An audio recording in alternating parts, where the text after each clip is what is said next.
اعوذ باللہ من الشیطان الرجیم بسم اللہ الرحمن الرحیم یا ایہا الذین آمنوا اذا نودی للصلاة من یوم الجمعة فاسعوا الى ذکر اللہ وذروا البیع ذالکم خیر لکم ان کنتم تعلمون فإذا قضيت الصلاة فانتشروا في الأرض وابتغوا من فضل الله واذكروا الله كثيرا لعلكم تفلحون وإذا رأوا تجارة أو لهوا انفضوا إليها وتركوك قائما قل ما عند الله خير من اللهو ومن التجارة والله خير الرازقين صدق الله العلي العظيم یا ایہا الذین آمنوا اذا نودی للصلاة من یوم الجمعة فاسعوا الى ذکر اللہ وذروا البیع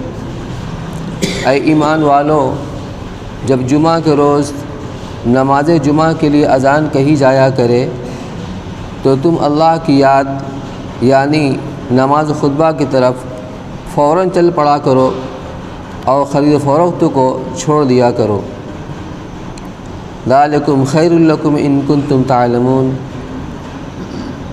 یہ بات یعنی جمعہ کی خاطر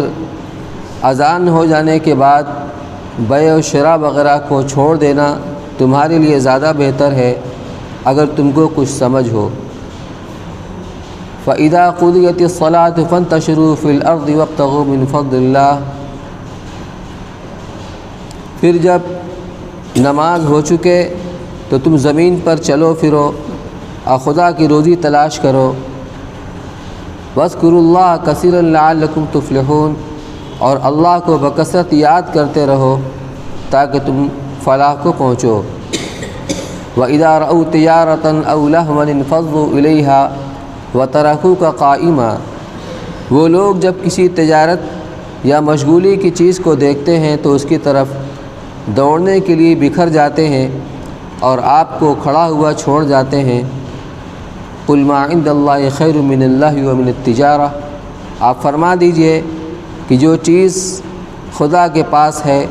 وہ ایسے مشغلہ اور تجارت سے بدرجہ بہتر ہے۔ واللہ خیر الرازقین، اور اللہ سب سے اچھا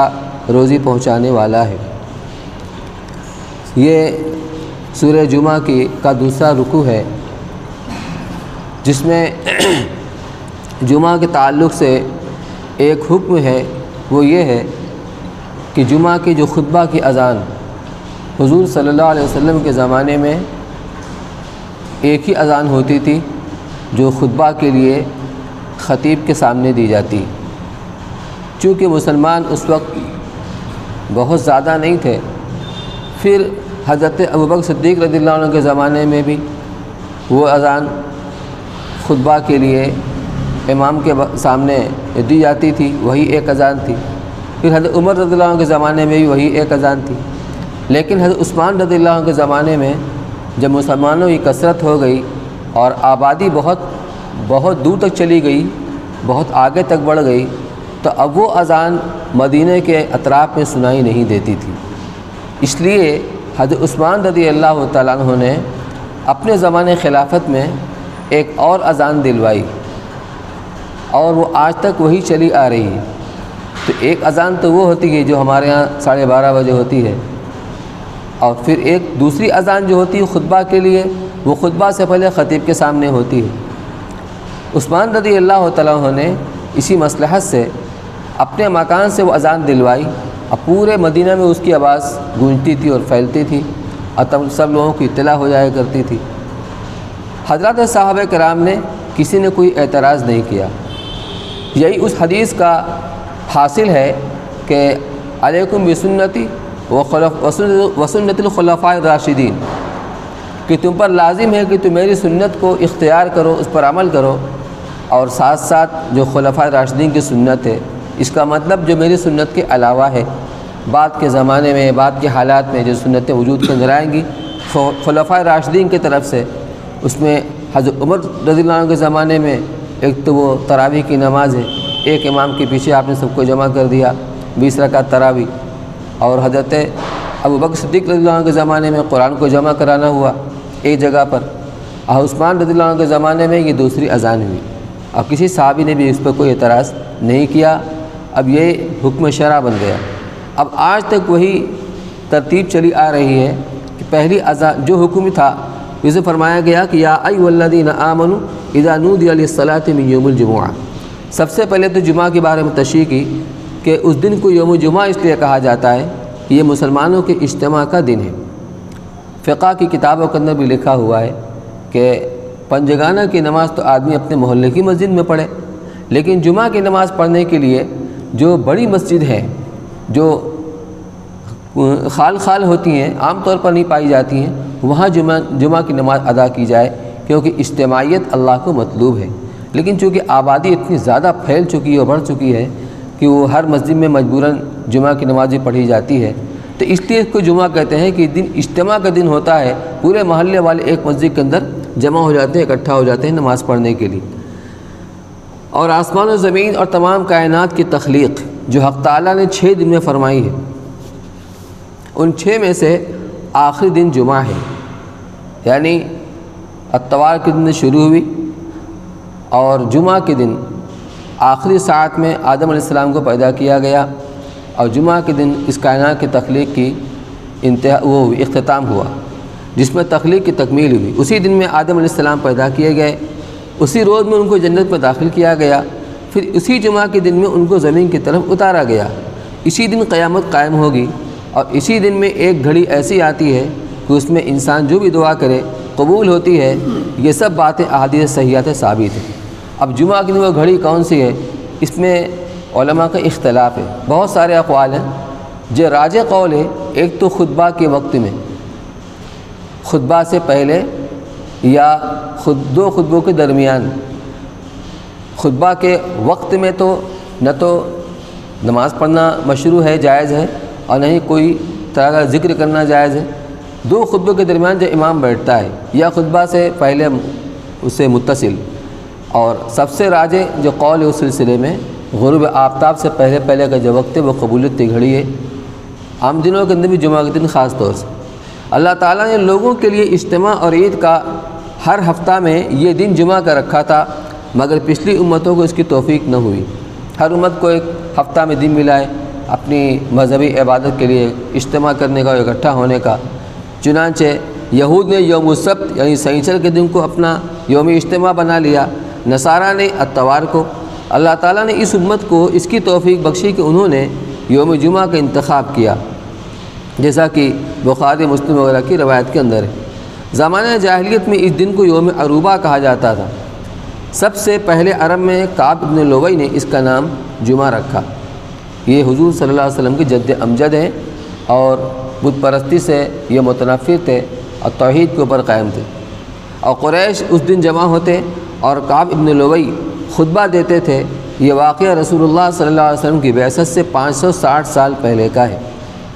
کعب ابن لؤی حضرت صلی اللہ علیہ وسلم کے اجداد میں سے ہیں۔ ان کو حق تعالیٰ نے زمانہ جاہلیت میں بھی بت پرستی سے بچایا اور توحید کی توفیق عطا فرمائی تھی۔ انہوں نے نبی کریم صلی اللہ علیہ وسلم کی بعثت کی خوشخبری بھی لوگوں کو سنائی تھی۔ قریش میں ان کی عظمت کا یہ عالم تھا کہ ان کی وفات جو رسول اللہ صلی اللہ علیہ وسلم کی بعثت سے 560 سال پہلے ہوئی، اسی سے اپنی تاریخ شمار کرنے لگے۔ عرب کی تاریخ ابتدا میں بنائے کعبہ سے لی جاتی تھی۔ کعب ابن لؤی کے وفات کے بعد اس سے تاریخ جاری ہو گئی۔ پھر جب واقعہ فیل حضرت صلی اللہ علیہ وسلم کی ولادت کے سال میں پیش آیا تو اس واقعے سے عرب کی تاریخ کا سلسلہ جاری ہو گیا۔ خلاصہ یہ ہے کہ جمعہ کا اہتمام عرب میں قبل از اسلام بھی کعب ابن لؤی کے زمانے میں ہو چکا تھا، اور اس دن کا نام جمعہ رکھنا بھی انہی کی طرف منسوب ہے۔ بعض روایات میں ہے کہ انصار مدینہ نے قبل از ہجرت فرضیت جمعہ نازل ہونے سے پہلے اپنے اجتہاد سے جمعہ کے روز جمع ہونے اور عبادت کرنے کا اہتمام کر رکھا تھا۔ نودی للصلاۃ من یوم الجمعہ، ندائے صلاۃ سے مراد اذان ہے، اور من یوم الجمعہ بمعنی فی یوم الجمعہ ہے۔ فاسعوا الی ذکر اللہ،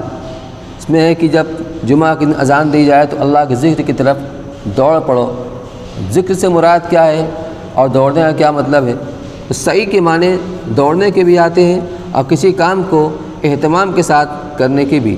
اس جگہ یہی دوسرے معنی مراد ہے، کیونکہ نماز کے لیے دوڑتے ہوئے آنے کو رسول اللہ صلی اللہ علیہ وسلم نے منع فرمایا ہے۔ جیسے امام اگر رکوع میں چلا گیا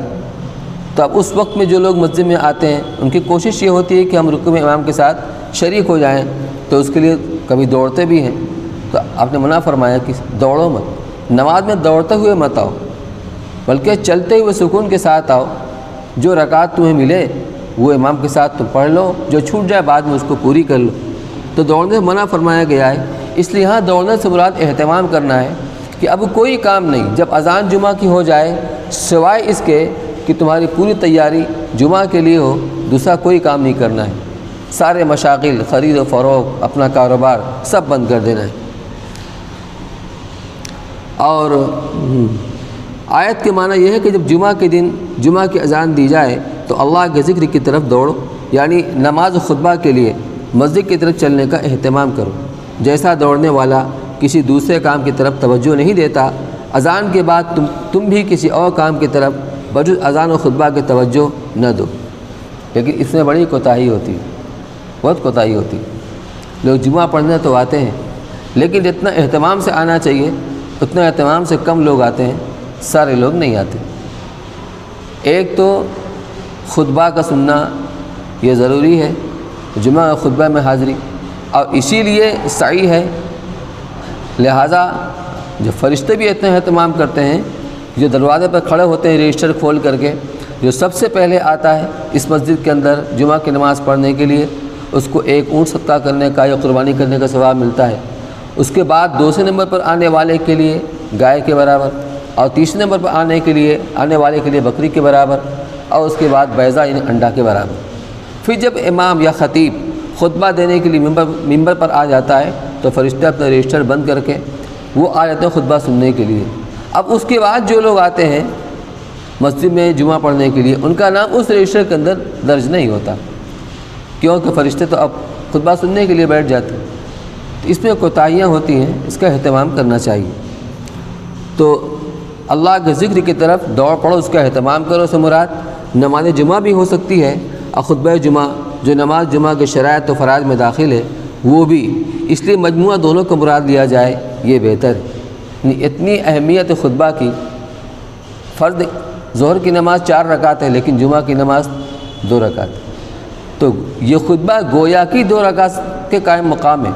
حقیقتاً نہیں، لیکن گویا کہ ایسا معلوم ہوتا ہے کہ خطبہ بھی 2 رکعت کے قائم مقام ہے۔ جس طرح نماز کے اندر بات چیت کرنا، ہاتھ سے اشارہ کرنا، کھیلنا منع ہے، ایسے خطبہ کے دوران میں بھی، یہاں تک کہ حدیث کے اندر آتا ہے کہ اگر وہ خطبہ کے دوران میں بول رہا ہے اور آپ نے صرف اشارے سے کہا کہ چپ ہو جاؤ، اس کو خاموش ہو جاؤ، فقط لگا اس نے ایک لغو حرکت کی، اس لیے اس کا خوب اہتمام ہونا چاہیے۔ وذروا البیع، اور چھوڑ دو بیع،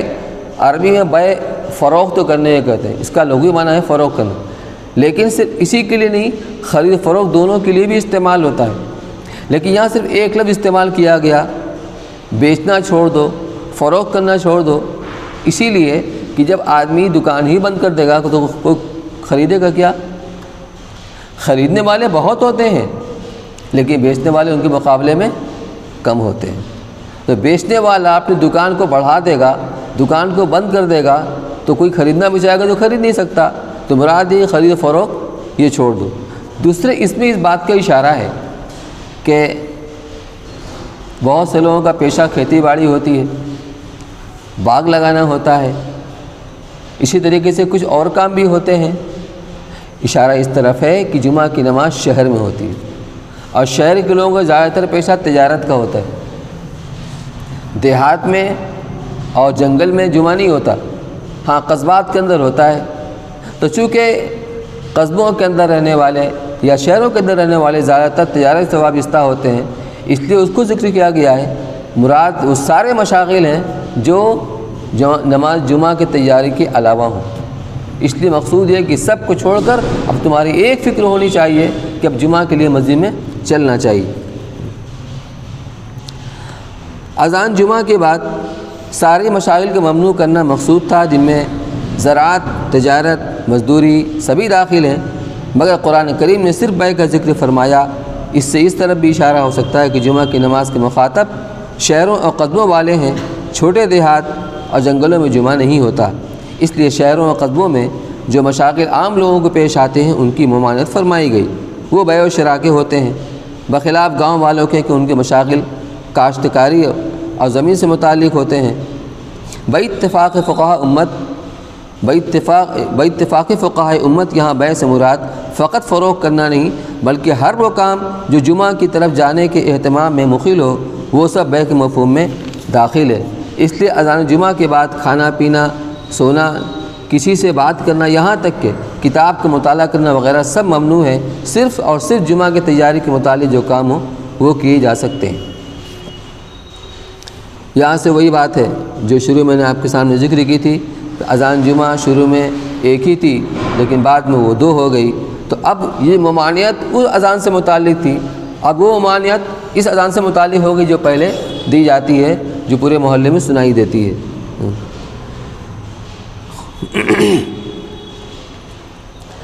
خلاصہ یہ ہے کہ یا ایھا الذین آمنوا اور فسعوا باتفاق جماہیر امت عام مخصوص البعض ہے، عام مخصوص منہ البعض ہے، یعنی ایک اصطلاح ہے اصول فقہ کی کہ کبھی جمع کے لفظ سے کوئی حکم دیا جاتا ہے لیکن پورا مجموعہ مراد نہیں ہوتا ہے، اس میں سے بعض لوگ مخصوص ہوتے ہیں۔ تو جس طرح قرآن کے اندر یا ایھا الذین آمنوا کے ذریعے حکم دیا جاتا ہے اور جتنے بھی کلمہ پڑھنے والے ہیں، ایمان والے مرد ہوں چاہے عورت ہوں، اور وہ حکم سب کی طرف متوجہ ہوتا ہے، نماز پڑھنے کا حکم ہے وہ سب کے اوپر فرض ہے جن کے اندر اس کی اہلیت پائی جاتی ہے، لیکن یہاں عام مخصوص ان البعض کا مطلب ہے کہ سارے لوگ مراد نہیں ہیں بلکہ وہ لوگ جن کے اوپر جمعہ کی وجوب کی شرائط پائی جاتی ہیں۔ چنانچہ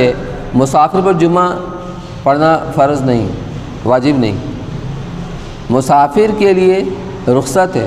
اگر جمعہ پڑھنا چاہے اور جمعہ کی نماز پڑھ لے تو ادا ہو جائے گی، لیکن اگر وہ سفر کی وجہ سے ظہر کی نماز پڑھے جمعہ میں حاضر نہ ہو تو اس کو اس کی اجازت ہے۔ ایسے ہی مریض بیمار ہے، مرض کی وجہ سے اس کے لیے مسجد میں آنا ضروری نہیں ہے، وہ گھر پر ظہر کی نماز پڑھ لے۔ اسی طرح عورتوں پر، بچوں پر، غلام پر جمعہ کی حاضری واجب نہیں ہے۔ یہ مطلب ہوتا ہے عام مخصوص ان البعض کا کہ اگرچہ حکم اسی انداز سے دیا گیا ہے جس طرح سے اور احکامات دیے جاتے ہیں اور سارے ایمان والے اس کے مکلف ہوتے ہیں اہلیت پائے جانے کی شرط کے ساتھ، تو یہاں جمعہ کی شرائط کے لیے ایک تو جمعہ کہاں درست ہوگا اس کی شرائط پائی جانی چاہیے کہ وہ شہر ہو، شہری ضروریات کی چیزیں وہاں پر ملتی ہوں، اور دوسرے یہ ہے کہ مسافر نہ ہو، مریض نہ ہو، بچے نہ ہوں، عورتیں نہ ہوں، غلام نہ ہوں، تو بلکہ کچھ قیود و شرائط سب کے نزدیک ہیں۔ اختلاف صرف شرائط کے تعین میں ہے، یعنی فقہاء کے درمیان میں جو اختلاف ہے وہ شرائط کے تعین میں ہے، کون سی شرط یہاں پر ملحوظ ہے، کون سی شرط ملحوظ نہیں ہے۔ البتہ جہاں فرض ہے ان کے لیے اس فرض کی بڑی اہمیت اور تاکید ہے۔ ان لوگوں میں بلا عذر شرعی کوئی جمعہ چھوڑ دے تو احادیث صحیحہ میں اس پر سخت وعیدیں آئی ہیں، اور نماز جمعہ اس کے شرائط و آداب کے ساتھ ادا کرنے والوں کے مخصوص فضائل و برکات کا وعدہ ہے۔ آگے فرمایا فَإِذَا قُضِيَتِ الصَّلَاةُ فَانتَشِرُوا فِي الْأَرْضِ وَابْتَغُوا مِنْ فَضْلِ اللَّهِ۔ سابقہ آیات میں اذان جمعہ کے بعد بیع و شراء وغیرہ کے تمام دنیاوی امور کو ممنوع کر دیا گیا تھا، اس آیت میں اس کی اجازت دے دی گئی کہ نماز جمعہ سے فارغ ہونے کے بعد تجارتی کاروبار اور اپنا رزق حاصل کرنے کا اہتمام سب کر سکتے ہیں۔ اب یہاں دو طرح کی کوتاہی ہوتی، حکم یہ ہے کہ جب اذان ہو جائے تب کوئی کام نہیں کرنا ہے، تو اپنے کام کی وجہ سے آدمی کو تاخیر ہوتی ہے اور مسجد میں دیر سے آتا ہے، اور نماز جمعہ کے بعد یہ حکم نہیں ہے بلکہ اباحت ہے کہ جب نماز جمعہ سے فارغ ہو جاؤ تو اب زمین میں پھیل پڑو اپنے کاروبار کے لیے، جو بھی تمہارا کام ہے ذریعہ معاش ہے۔ جب اللہ نے یہ حکم دیا ہے اگرچہ اباحت کے درجے میں کہ اب تمہیں اس کی اجازت ہے، جو ممانعت تم پر عائد ہوئی تھی اس جمعہ کی نماز کی وجہ سے وہ ممانعت اب ختم ہو گئی ہے، اب تمہیں اجازت ہے، اب تم کاروبار کر سکتے ہو، تو پھر اس میں کوتاہی ہوتی ہے کہ آدمی کاروبار میں پھر فوراً نہیں جاتا۔ اگر اللہ کی طرف سے اس کی اجازت ہے، اس کا حکم ہے، تو اس کے اندر برکت بھی ہوگی، اس کے اندر کوئی خیر بھی ہوگی، تو اس کا اہتمام کرنا چاہیے۔ حضرت عراق ابن مالک رضی اللہ تعالیٰ عنہ جب نماز جمعہ سے فارغ ہو کر باہر آتے تو دروازے مسجد پہ کھڑے ہو کر یہ دعا کرتے تھے، اللہم انی اجبت دعوتک، کہ اللہ میں نے تیرے حکم کی اطاعت کی، وصلیت فریضتک، اور تیرا فرض ادا کیا، وانتشرت کما امرتنی، اور جیسا کہ تو نے حکم دیا ہے نماز پڑھ کر میں باہر جاتا ہوں، فارزقنی من فضلک وانت خیر الرازقین، تو اپنے فضل سے مجھے رزق عطا فرما اور تو سب سے بہترین رزق دینے والا ہے۔ بعض سلف صالحین سے منقول ہے کہ جو شخص نماز جمعہ کے بعد تجارتی کاروبار کرتا ہے اللہ تعالیٰ اس کے لیے 70 مرتبہ برکات نازل فرماتے ہیں، یہ برکتیں اس کی۔ وَاذْكُرُوا اللَّهَ كَثِيرًا لَعَلَّكُمْ تُفْلِحُونَ، لیکن جب آدمی کاروبار میں لگتا ہے تو کبھی مشغولی بہت زیادہ ہو جاتی ہے، تو پھر تاکید یہ کی گئی ہے پھر ایسا مت لگ جاؤ کہ اللہ کے ذکر سے غافل ہو جاؤ، کیونکہ تمہارا مقصود تخلیق اللہ کا ذکر ہے، اللہ کی یاد ہے، اللہ کی اطاعت اور عبادت ہے، اور یہ کاروبار تمہاری ضرورت ہے۔ تو فرمایا وَاذْكُرُوا اللَّهَ كَثِيرًا لَعَلَّكُمْ تُفْلِحُونَ، یعنی نماز جمعہ سے فارغ ہو کر کسب معاش تجارت وغیرہ میں لگو، مگر کفار کی طرح خدا سے غافل ہو کر نہ لگو، عین خرید و فروخت اور مزدوری کے وقت بھی اللہ کی یاد جاری رکھو۔ وَإِذَا رَأُوا تِجَارَةً أَوْ لَهْوًا انفضوا إِلَيْهَا وَتَرَكُوكَ قَائِمًا قُلْ مَا عِندَ اللَّهِ خَيْرٌ مِّنَ اللَّهِ وَمِنَ التِّجَارَةِ وَاللَّهُ خَيْرُ الرَّازِقِينَ۔ اس آیت میں ان لوگوں کو تنبیہ کی گئی ہے جو جمعہ کا خطبہ چھوڑ کر تجارتی کام کی طرف متوجہ ہو گئے تھے۔ امام ابن کثیر رحمۃ اللہ علیہ نے فرمایا کہ یہ واقعہ اس وقت کا ہے جبکہ نبی کریم صلی اللہ علیہ وسلم خطبہ جمعہ نماز جمعہ کے بعد دیا کرتے تھے۔ ابتدا میں یہ خطبہ نماز جمعہ کے بعد ہوا کرتا تھا، جیسا کہ عیدین میں اب بھی یہی معمول ہے۔ ایک جمعہ کے روز یہ واقعہ پیش آیا کہ نماز جمعہ سے فارغ ہو کر رسول اللہ صلی اللہ علیہ وسلم خطبہ دے رہے تھے کہ اچانک ایک تجارتی قافلہ مدینہ طیبہ کے بازار میں پہنچا۔ چونکہ وہاں غلوں کی قلت تھی اور جب تجارت کرتے تھے ملک شام جاتے تھے یا یمن جاتے تھے تو وہاں سے جب تجارتی قافلہ لوٹ کر آتا تھا تو ضرورت کی اشیاء وہاں پر آتی تھی۔ تو اس وقت جب کہ واقعہ ہے چیزیں بہت کمیاب تھی، مدینہ کے اندر ضرورت تھی لیکن چیزیں کم تھیں، تو اب لوگوں نے سوچا کہ اگر ہم تاخیر کریں گے دیر سے پہنچیں گے تو ہماری ضرورت کی چیز ہم کو نہیں ملے گی۔ تو وہ لوگ جن کے اندر ابھی اسلام پختہ نہیں ہوا تھا وہ خطبہ چھوڑ کر کے وہ چلے گئے بازار میں، کیونکہ جب قافلہ آتا تھا تو ایک شور ہوتا تھا اور وہ دف بجایا جاتا تھا، دف جو ایک طرفہ باجا ہوتا ہے اس میں بھت بھت کی آواز نکلتی ہے، وہ دف بجایا جاتا تھا تو ایک شور ہوا قافلہ آیا تو لوگ چھوڑ کے چلے گئے آپ کو۔ تو ایک تجارتی قافلہ مدینہ طیبہ کے بازار میں پہنچا اور ڈھول باجا وغیرہ سے اس کا اعلان ہونے لگا۔ اس وقت نماز جمعہ سے فراغت ہو چکی تھی، خطبہ ہو رہا تھا، بہت سے حضرات صحابہ بازار چلے گئے اور آپ کے ساتھ تھوڑے سے حضرات رہ گئے جن کی تعداد 12 بتائی گئی ہے۔ بعض روایات حدیث سے معلوم ہوتا ہے کہ رسول اللہ صلی اللہ علیہ وسلم نے اس واقعے پر فرمایا کہ اگر تم سب کے سب چلے جاتے تو مدینہ کی ساری وادی عذاب کی آگ سے بھر جاتی۔ امام تفسیر مقاتل رحمۃ اللہ علیہ کا بیان ہے کہ تجارتی قافلہ دحیہ ابن خلف کلبی کا تھا جو ملک شام سے آیا تھا، اور تجار مدینہ میں اس کا قافلہ عموماً تمام ضروریات لے کر آیا کرتا تھا، اور جب مدینہ کے لوگوں کو اس کی آمد کی خبر ملتی تھی تو سب مرد و عورت اس کی طرف دوڑتے تھے۔ یہ دحیہ ابن خلف اس وقت مسلمان نہ تھے، بعد میں داخل اسلام ہوئے، اور انہی کی شکل میں حضرت جبریل علیہ السلام جب کبھی انسانی شکل میں آتے تھے تو انہی کی شکل میں تشریف لایا کرتے تھے۔ حسن بصری ابو مالک رحمۃ اللہ علیہ نے فرمایا کہ یہ وہ زمانہ تھا جب کہ مدینہ میں اشیاء ضرورت کی کمی اور سخت گرانی تھی۔ یہ اسباب تھے کہ حضرات صحابہ رضوان اللہ علیہ اجمعین کی بڑی جماعت تجارتی قافلہ کی آواز پر مسجد سے نکل گئی۔ اول تو نماز فرض ادا ہو چکی تھی، خطبہ کے متعلق یہ معلوم نہ تھا کہ جمعہ میں وہ بھی فرض کا جز ہے، دوسرے اشیاء کی گرانی، تیسرے تجارتی قافلہ پر لوگوں کا ٹوٹ پڑنا جس سے ہر ایک کو یہ خیال ہو سکتا تھا کہ دیر کروں گا تو اپنی ضروریات نہ پا سکوں گا۔ مختلف وجوہات ہو سکتی ہیں،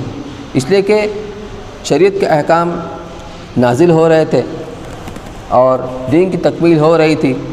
لوگ نئے نئے اسلام میں داخل ہو رہے تھے، پوری طرح اسلام کو بھی سیکھا نہیں ہوگا۔ دوسری بات یہ ہے کہ قیامت تک آنے والی امت کو حکم معلوم ہو، مختلف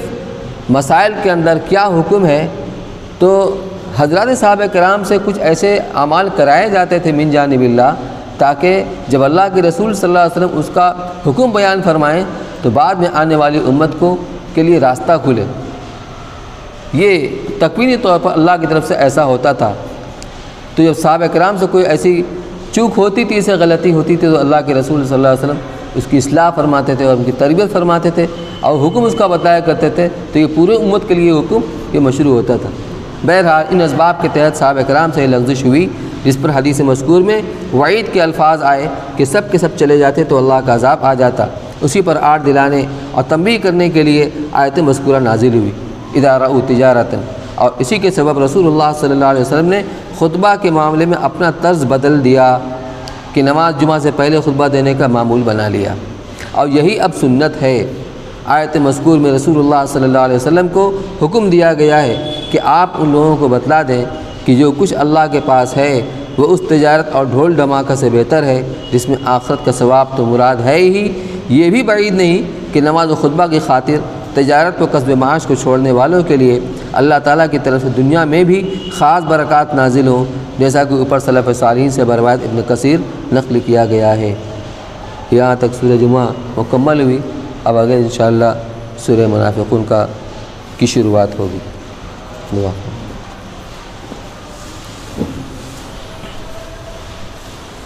اللهم صل على سيدنا وشفينا نبينا مولانا محمد وبارك وسلم اللهم وفقنا لما تحب وترضى من العمل والفعل والنية والهدى إنك على كل شيء قدير اللهم آت نفوسنا تقواها وزكها أنت خير من زكاها